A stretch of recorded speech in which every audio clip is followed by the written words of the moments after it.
দীর্ঘদিন ধরে টাকা জমানোর বা সঞ্চয়ের চেষ্টা করছেন কিন্তু পারছেন না। টাকা আয় করছেন কিন্তু মাস শেষে হাত থাকছে শূন্য। তাহলে এই ভিডিওটি আপনার জন্যে। প্রথমত, আপনার লক্ষ্য ঠিক করুন। টাকা জমিয়ে আপনি কি করবেন তা ভাবুন। বাড়ি কিনবেন, পড়াশোনা করবেন নাকি ভবিষ্যতের জন্য রাখবেন? লক্ষ্য থাকলে টাকা জমাতে সহজ হয়। দ্বিতীয়ত, বাজেট তৈরি করুন। আপনার মাসে কত টাকা আসে আর কত খরচ হয় তা লিখে রাখুন। অপ্রয়োজনীয় খরচ কমিয়ে দিন। তৃতীয়ত, স্বয়ংক্রিয় সঞ্চয় করুন। ব্যাংক অ্যাকাউন্ট থেকে প্রতি মাসে কিছু টাকা সরাসরি সঞ্চয় অ্যাকাউন্টে রাখার ব্যবস্থা করুন। এতে খরচ করার আগে কিছু টাকা জমে যাবে। চতুর্থ, বিনিয়োগ করুন।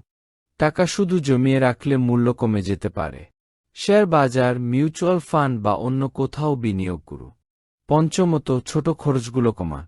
প্রতিদিনের ছোট খরচগুলো মাসের শেষে বড় অঙ্ক হয়। অপ্রয়োজনীয় কেনাকাটা বা বাইরের খাবার কম খান। সবশেষে ধৈর্য ধরুন। টাকা জমানো সময় সাপেক্ষ। নিয়মিত সঞ্চয় করলে বড় অঙ্ক জমবে। আসুন আজই টাকা জমানো শুরু করি। ভবিষ্যতে আমাদের জন্য তা খুব কাজে দেবে। ভিডিওটি ভালো লাগলে সাবস্ক্রাইব করতে ভুলবেন না।